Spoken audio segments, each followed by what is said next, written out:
ukuthi uShembe ungowabantu bakwaZulu. Bathi kwakuyisikhathi senkosi ilanga lamalanga bathi yabisisukuma inkosi emva kwenkonzo. Wachaza kumfundisi izathu ezazenza ukuthi esho njalo. Yayisisukuma inkosi emva kwenkonzo yayisikhuluma ukuthi ngiyamphikisa umfundisi lokho akade kusho. Yathi ayikho into ebuhlungu alukho usizi njengosizi lokuhlutshukelwa izingane. Ngifisa ukuthi abantu abasha ngikhulumela amazwi ukuthi lengayizivele enkulu kangaka esayenzelwe inkosi inyanga yezulu engathi bese ngayibamba sibambisise size singadethi kuyona ibonga inkosi. Ngoba abazali bethu noma behamba emhlabeni bayongena begijima uma bazi ukuthi kukhona okwazi ukuthi makushaya u9 ekseni ethi sontweni uma kushaya u6 ntambama ethi sontweni ayibonga inkosi. Kodwa uma abazali bethu beyohamba bazi ukuthi asikho ngaphansi kwesandla sonyazi ngisho ukuhlala kwabo ngale mazulwini babe bebuzwa kuthiwa ufundiseni la ubuya khona. Abazali bethu ke bantu abasha ngithi mina bangene ezulwini bengene ngathi ayibonga inkosi. Kodwa sikhumbule elokugcina nje ngifisa ukuhlala ngalo phansi. Sikhumbule ukuthi lo msebenzi esikiwe umsebenzi kaNkulunkulu phela uqobo umsebenzi kaShembe akehla nawe ezulwini weza kithi thina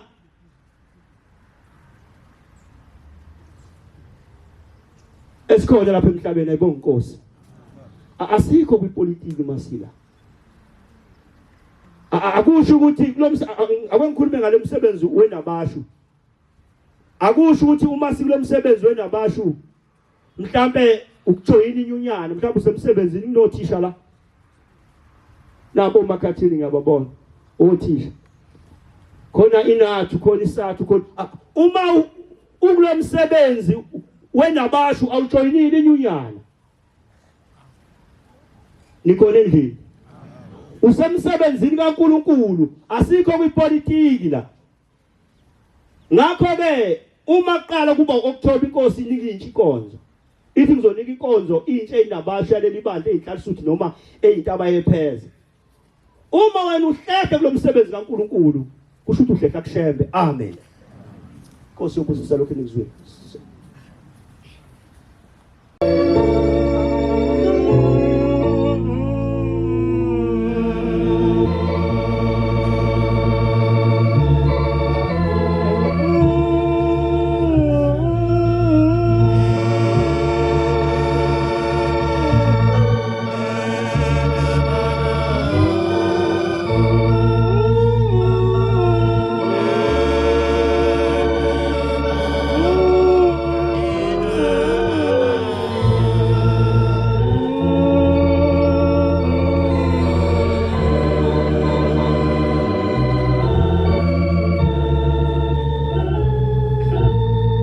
Ngiyikhetha inkosi enkulu yasebuhleni bamaNazaretha onyazi lwezulu. Amen. Bantwana benkosi senkonzweni yesabatha lo uguqile lapha umfana waseMambatheni. Bantwana benkosi senkonzweni yesabatha okuyinkonzo enkulu engafani nenkonzo ezizenza phakathi neviki. uJobe 13:13. Bantwana benkosi silandela uNkulunkulu ophilayo kuNkulunkulu onyazi lwezulu.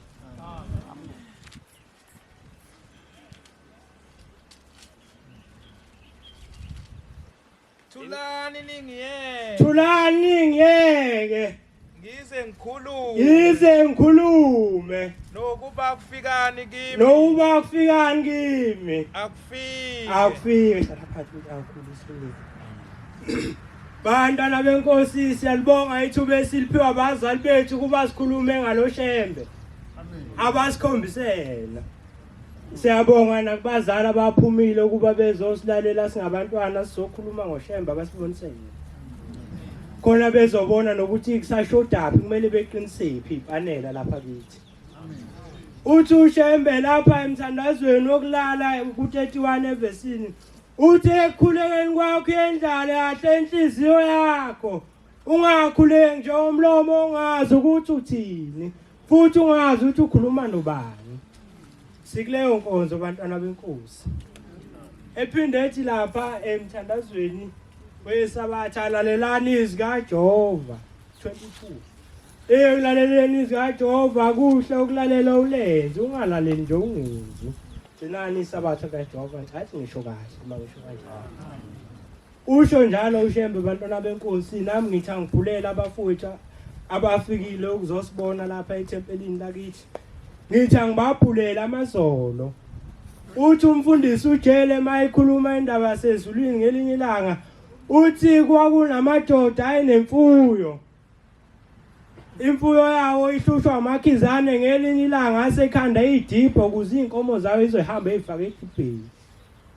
Kuze kuzophela lamakhizane kufakwe idipha. Nathi bantwana benkosi namhlanje sisedibheni.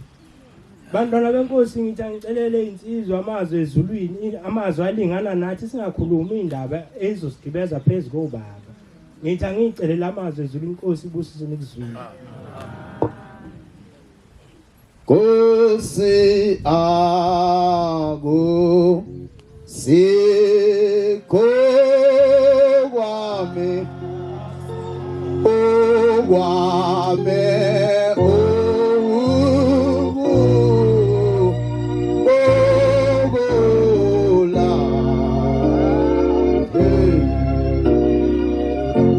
abathathu ukukulandela kwangithonza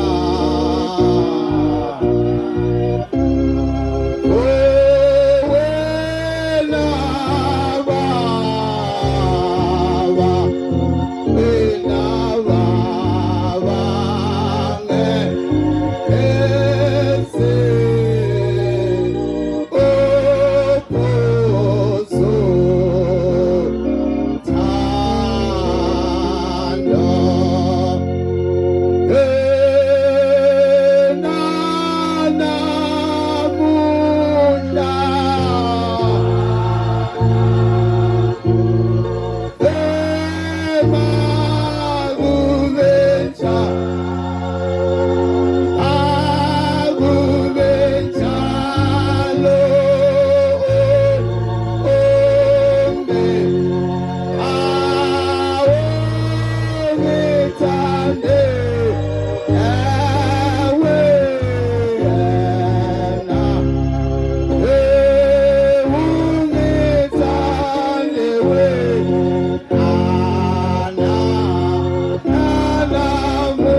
Shembe ngiyalikhetha unyazi lezulu ngiyabingelela kubagcotshwa bami bonke abadala abahle ngibingelele nehamenti yonke ingcwele kaNkuluNkulu amen awelithinta nkwale yenkosi uphiyana awelithinta impela uNkulunkulu akubusise udlondlobala kulomsebenzi ngizobonga indaba ezimbili kuShembe bantwana benkosi kodwa bengifikelwa ivuso lokukhuluma indaba ezimbili eyokuqala ukubonga ukuba uNkulunkulu ungenzile ngaphelela ngagala ngathi ngixakeki sengiyageda ngisazisho ngumfana wabuthelezi emzini waseThabani Thempeli ubaba umvangeli umthembu ba umshumayeli uMahlaba no mamukhokheli Magabela amen ngathi ngilinqumile udwendwe ngalinquma impela ngalinquma kubheda wangekho ngisho inkomo lezi ezayizosebenza nje ngalinquma ngenkani ukuthi kufanele ukuthi ngikani ngaqabeka amaNazaretha kodwa ngizokhomba ukuthi uShembe uNkulunkulu ngoba ngathi ngixakile sengihlale ngithandaza ngibiza imthandazo ukuthi iShembe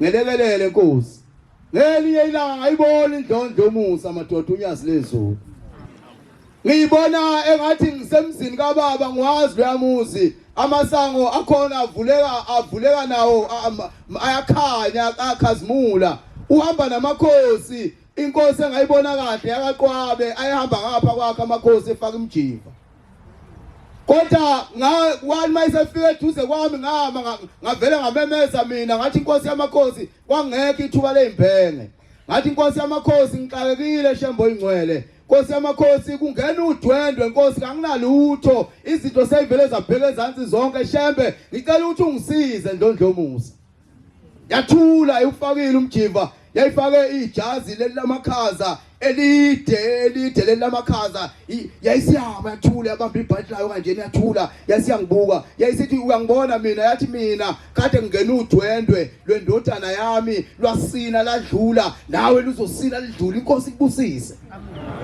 okwangithusa kakhulu mase ngilandela ngoba ngabuza kwaku-August ngezwa kuthiwa kwakunodwendwe ngempela lalukhona leyo nto yanginika ithemba ngasho ngathi ushembe uNkulunkulu luzosina lasina ngempela kodwa-ke khona enye indaba eyodwa engifuna ukuyikhuluma amaNazaretha eyakhulunywa inkosazane yakakweyama eMsimbaza Thempeli kwaku-2014 kuyinkonzo enabasho lenkosazane yakhuluma ngokuhlupheka kwakukhona ekhaya kubo kodwa yayisisinika i-challenge thina abantu abasha yathi mhlambe masingalalela lokukhuluma kwayo kungehla ukuhlupha esontweni ngoba ithe ekhaya kubo basebeshonelwa abantu behlala bodwa bebancane ekhaya kuyiyo endala ngalesa sikhathi nami ngo-2014 ngangisathe uba mfishane kodwa naye mhlawumbe eyincanyana kunami lenkosazane ekhuluma lokukhuluma ithi sebesele bodwa iyona ebheka abantwana abakubo ney'ngane zakuba kusebenza umuntu kwashona abantu bonke abantu abashonayo basebathe bayabalanda ababuye abantu abadala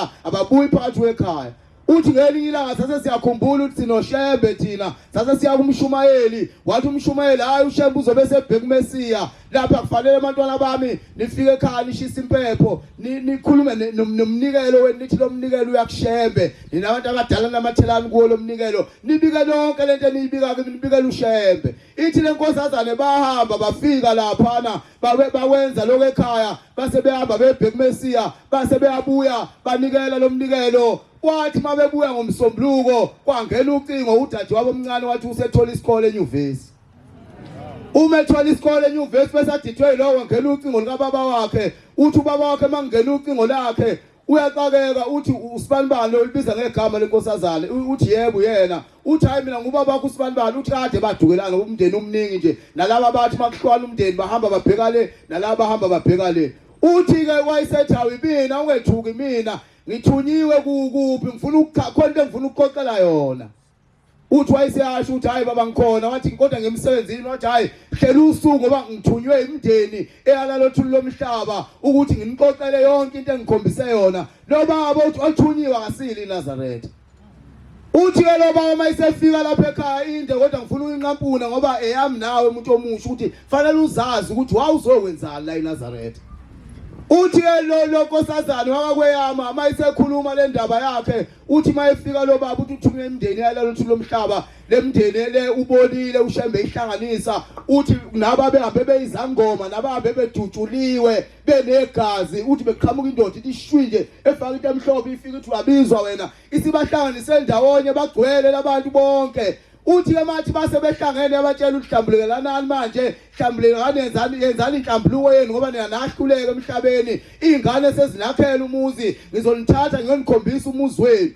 uthi lapha phakathi kwalabantu wasekubuza oyedwa umkhulu walabo baba othunyiwe uthi wena njengoba niyazini ukuthi yini esihlanganisela namhlanje uthi kangazi uthi lalelani ngizonitshela uthi bathi laba mina kufika indoda ehunyazi yathi uyabizwa lapha ngaze ngakhala ngehla inyembezi ngo-2014 le ntshumayelo engane ngazi idlule kodwa le nkosazana uthi ngoba ngacaba ngimuzwa kithi nami uthi wathi hayi ngiyakubona lokho ukuthi silandwe unyazi ngibuza isizathu ukuthi yini ushembe esesilandile uthi mina ngabhunguka ekhaya cabanga amaNazaretha sikhulekeni masilethwe la silethelwe into enzima lo baba ubhungukile le ndawo ngikhuluma ngayo efolweni kulapha phesheya efolweni nasi isiphingo la idolobha lo baba ebhungele esiphingo uthi wathi mayesuka esiphingo ehamba wayeumuntu wayethanda ukujoba lomkhulu uthi mayedoba wabona amaNazaretha egqokile makuyisabatha khona ithempeli lapha ngehla kwaserenki ekuthiwa isezinhle uthi wabona amaNazaretha wayesethanda lengubo emhlophe waseyithatha wayithenga lengubo kodwa engayithengeli ukukhonza ngayo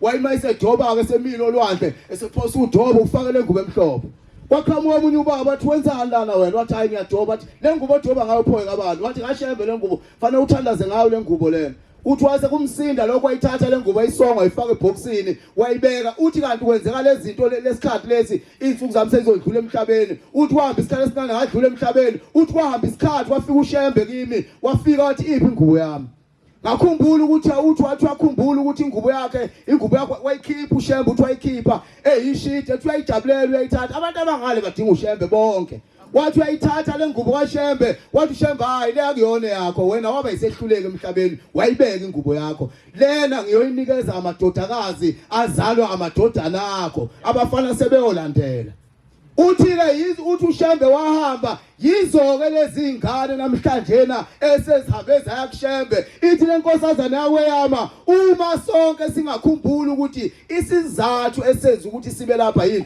kungehla ukuhlupha esontweni Nkosi busisi izila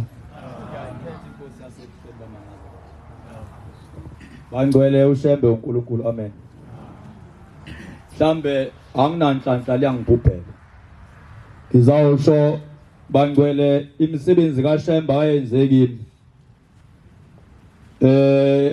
okhulumayo inkosana yakasithole okhukho kumshumayeli uMagubane umkhokheli omdala osanda kudlula nje ushiya kiyo lenyanga esiphuma kuyo bekuphela kaJuly uMadladla Dlomo ebebambisene noma Zulu Ncam amen uNkulunkulu bangcwele uShembe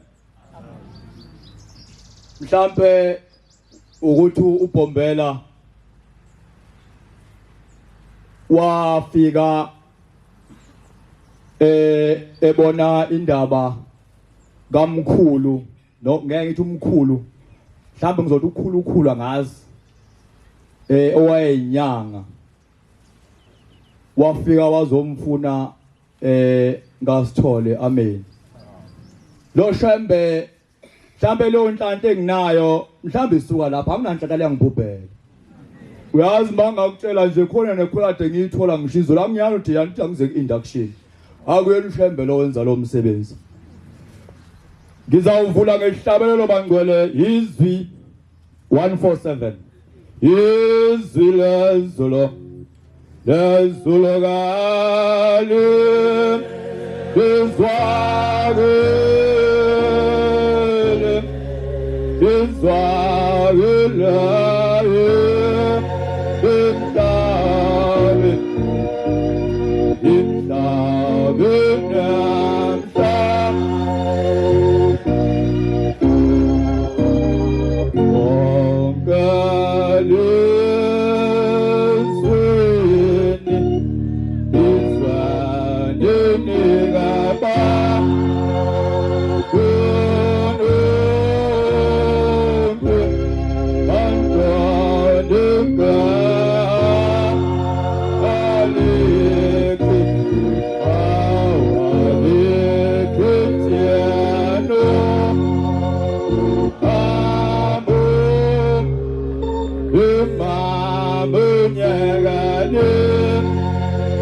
ngiyaphinda ngiyayikhetha inkosi enhle yasezulwini unyazi lwezulu amen webangcwele uShembe uNkulunkulu uyabona mangakhuluma imisebenzi kaShembe angikhuluma kayenzeke omunye umuntu akayenzeki kimi leli iBhayibheli lakaIsrayeli incane kakhulu ngoba mina ngikhuluma ngomunye umuntu ngikhuluma ngami uShembe wenzeni kimi mina bangcwele ngikhuliswe umuntu ubaba awu bangcono baba umshumayeli njengo wangapha ekhaya abashumayeli bethu bayamazi babawe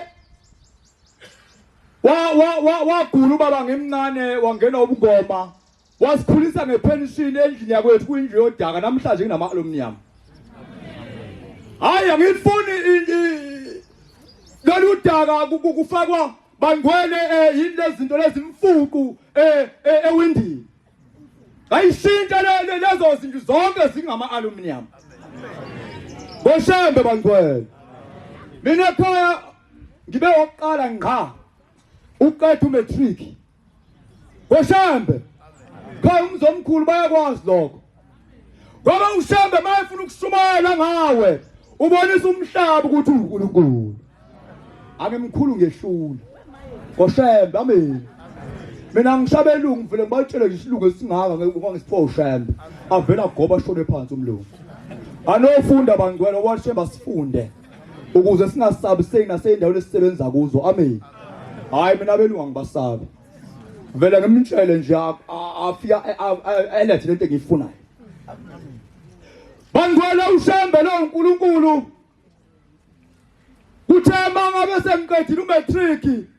Ngibe oqala futhi ngiye tertiary mina. Hayi ngifundile. Ngifundile ukhona nginama diploma u2 mina. Nginama trade test amabili. Mina ngibuya phesheya. Ngeke uzukubona lokho oba ngichomi ngakho kodwa umsebenzi kaShembe. Angaze ngiyenze mina interview ngayiso uShembe bangcwele. Wenza ama interview national bangcwele. Yabona amajuba ngifunde amajuba ingakho ingane zakhona izigijima phesheya kangaka. Lo msalo wakhamba kuShembe wavela ngami. Bangcwele ngikanjalo mina ngine qualification electrical engineering. Ngine trade. Ngine diploma in electrical engineering uShembe. Ukuthi uShembe into engeyini uyenza utho. Ngine refrigeration i-trade yakhona. Ngine diploma in air conditioning. Ngine advanced electrical trade test from overseas. Wenzebani? Unyaza akekho umuntu. Bangcwele ngabe oqala ngase lokho imajuba yakhandwa selokhu yafika bangcwele ukuthi kube nomntwana ophuma kwina bangcwele nathesa inkulu.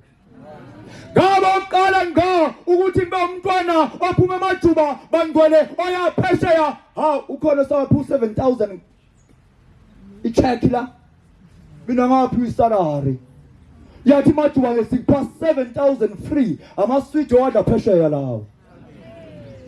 Ngoba kwaqala ukuthi emajuba kube nomfundi ophuma khona ngaphansi futhi kwenathesa. Uyakhumbula unyazi wezulu lufike lo September lufike eNewcastle emadadeni.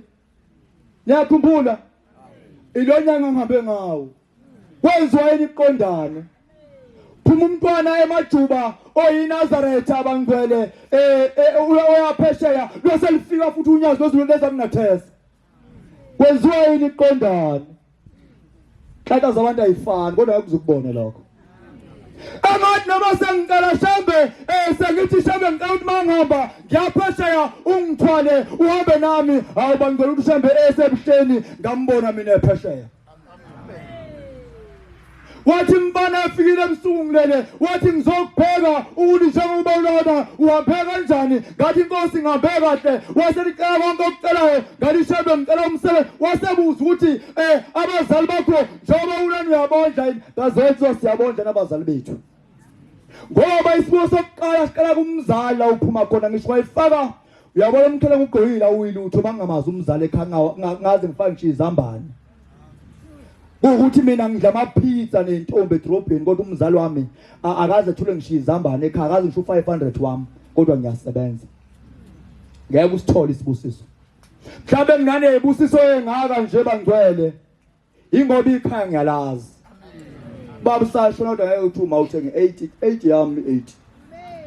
Ngoba baba akasekho. Ngisho ingane zakwethu bangcwele. Ubaba nje obayishiya wayishiya kimi. Ngathi sengihambile bangcwele ngumlando nginomlando oyizwa uShembe oyizwa unyazi lwezulu engathi bangigole andicela umsebenzi ngathi ngicela umsebenzi ngathi mangifika bangigole airport ngangithola ikholi wa-Hisense eCape Town sengifuna ngafika ngisheka ngathi hayi webelungu mina ngafika ngisheka ngizayo ekhaya mina uyayizwa indaba kaShembe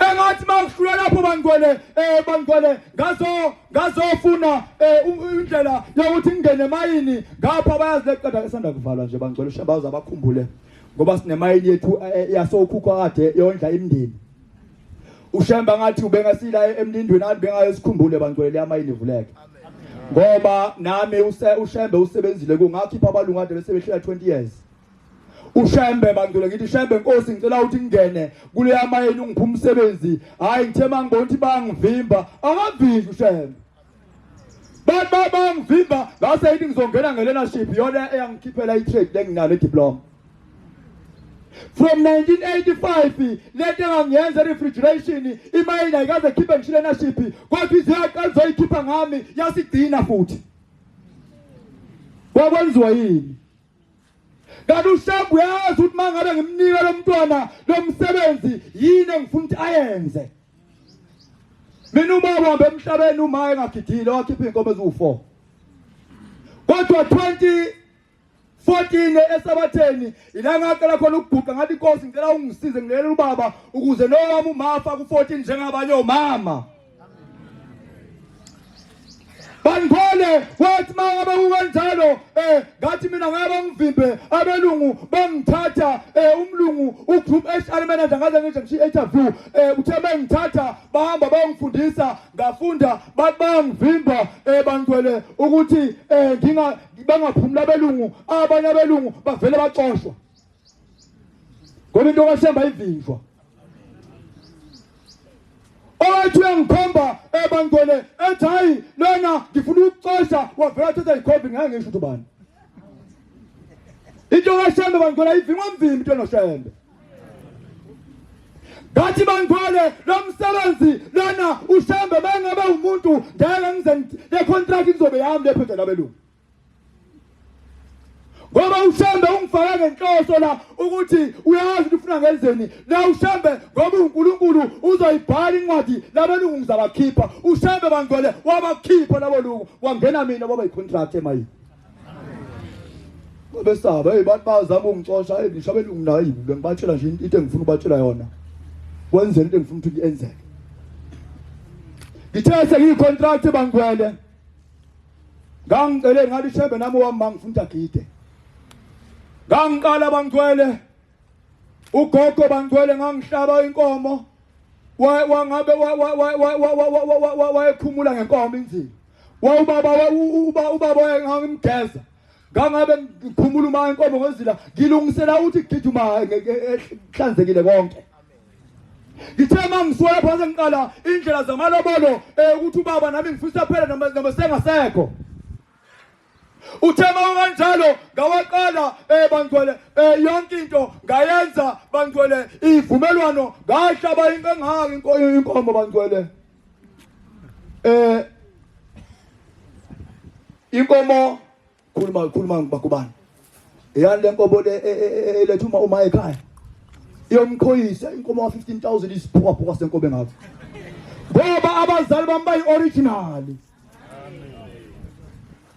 bangigwele kuse kanjalo bangigwele uShembe ngathi mayesegidile umalo ngahamba ngayothenga imoto kuyolonyanga uthe uShembe qede lapho wangibusela ngendodakazi ngiyithanda kakhulu uminathi uthe mayekade lapho uShembe ngase kuba akanawo umuzi ngase ngimakhela umuzi ngo6 months uthe mangiqede lapho ngase ngibapha ngase nangifuna 8 corner onamawindi awu60 ngase ngubeka ekhaya ngathi wakakhokho uthe mangiqede lapho ngase ngufaka futhi omu6 khona onamawindi awu6 ngathi wakagogo uthe mangiqede lapho ngase ngiyikhanda nami indlenhle ewuthurumela neshawa bangigwele enenqoba amawindi enama-aluminium ngathi kababa uthe mangiqede lapho ngase ngiyakha enye indlu bangigwele ewuthurumu ngathi umfowethu ubaba ngithemba isangoma kuyimanje kunamaguqa engubekile kusashoda omaguqa ababili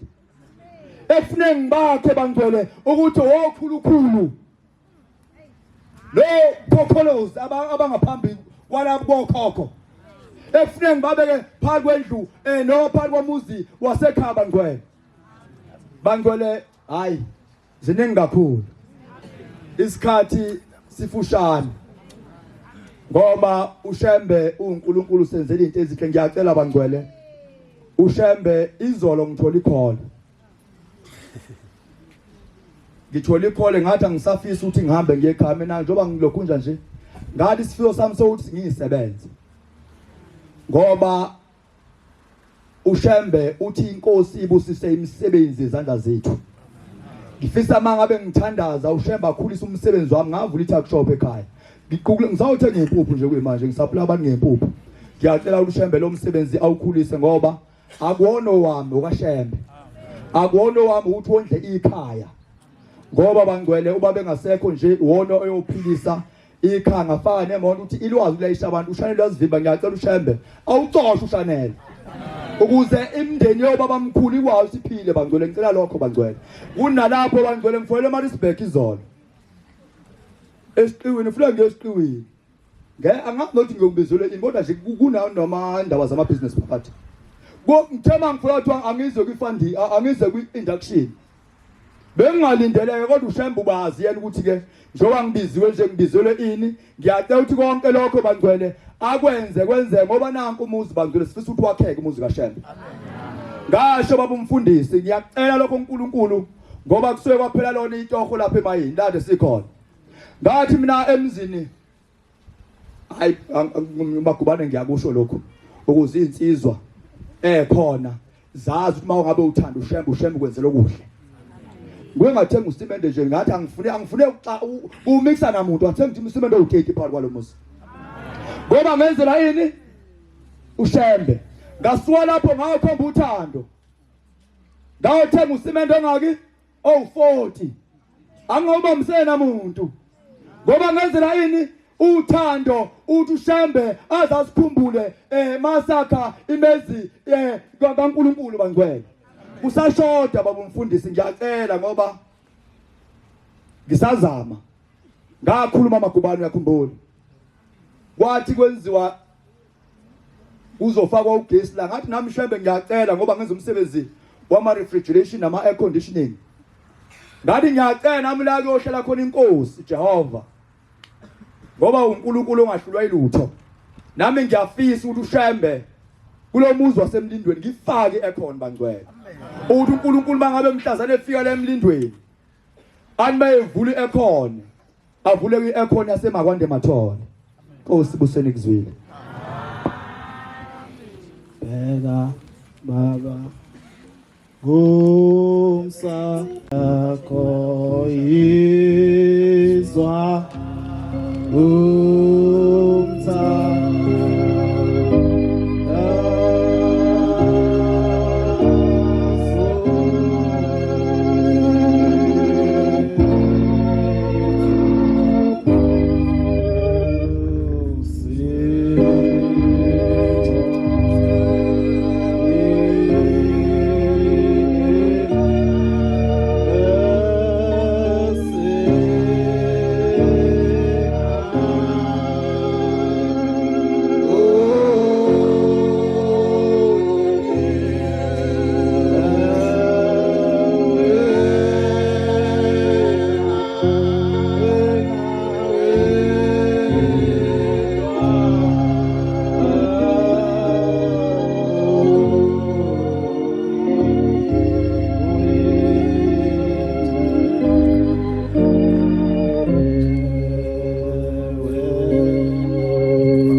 engalikhetha unyazi lwezulu lo guqile umfana wobuthelezi ithempeli sekwenameni kumshumeli Mayisela amen.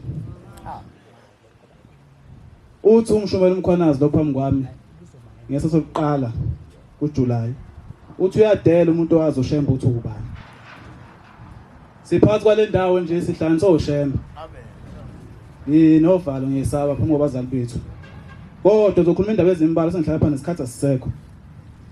Bayakhuluma abadala bathi kokwenzeka emzini wasekuphakameni nesikhathi senkosi ilanga ithi ayiphethe inkonzo mayiphethe inkonzo siyakhuluma isithi kuza isikhathi lapha khona isithi qala ikhulu yashumela isithi ngikhuluma indaba kaShembe indaba kaShembe kayigugi ayiboli futhi uthi siyoguga sonke lapha ethempelini kodwa niyosala ikhona njalo kunoShembe akagugi uShembe akapheli siyohleze emusha njalo sikhuluma lezi indaba nje kade asayikhulunywa azigugi kwasho inkosi ilanga yasho futhi athi kuza isikhathi lapho khona eyokhuluma konke amazwe okwamanzi akhuluma kwaZulu kuza isikhathi sokukhuluma khona ezweni laseNdiya kuza isikhathi sokukhuluma khona ezweni labelungu eEurope siyakubona kweqala kancane hambe amazwe eSwazini hambe uMozambique kuza isikhathi sesho inkosi inyanga ilanga amen. Kwenzeka futhi kuyashiya ukuthi inkosi inyanga yezulu ngesikhathi sayo kwauthi njengoba siyasibona ukuthi inkosi mayingena ethempelini ingena kushosho kuya ko52 uthi umfundisi uNdlovu ukhuluma le ndaba uthi kwakwenzeka esikhathi senkosi inyanga yezulu kubona ikhathi zihamba sihamba inkosi ingangena ethempelini base besondela eminyango bebona kushaya uclock wadlula impela isikhathi inkosi ayiphumi base beyosondela beza kuyo babuza baba kwenze njani yasi bebuyela ngathi ngaphandle ethempelini yasingena inkosi ethempelini yasikhuluma athi bantu abami ngibona ngibona ngangeni nje kufika ingilozi lapha eminyango sethi ngiyaphuma yanokha lapha eminyango athi ngiyabizwa emazulwini kunomuntu ongafuni ungena ezulwini menze umhlawulele ngoba yena umehlulile mayefika inkosi inyanga ezulu lapha ezulwini isiyabuza ukuthi kwenze njani ungafuni ungena ezulwini kwapheka zonke incwadi zezono lensizwa engafuni ungena ezulwini ayikholo kwapheka zonke incwadi zezono obhuku ezono akukhona nje sodwa isona inaso lensizwa kodwa ayifuni ungena ezulwini owabuza ukuthi wenze njani yaphe inkosi inyanga ezulu amabhuku ezona angathola yasidonse elinye elincane ukuthi angibheke lensizwa ukuthi nayo bafuna ungena ezulwini mathi yabheka unombhalo odwa ebhaliwe ngegama lensizwa yathi uma uShembe nezulu mina ngizongena ezulwini lakhe kusho lensizwa engakholwa kodwa naso nje sodwa isona yavinjwa amagama ayo wasehla ethethelela uShembe inyanga yezulu yasingena ngaphansi ezulwini Nkosi ebuseni ezulwini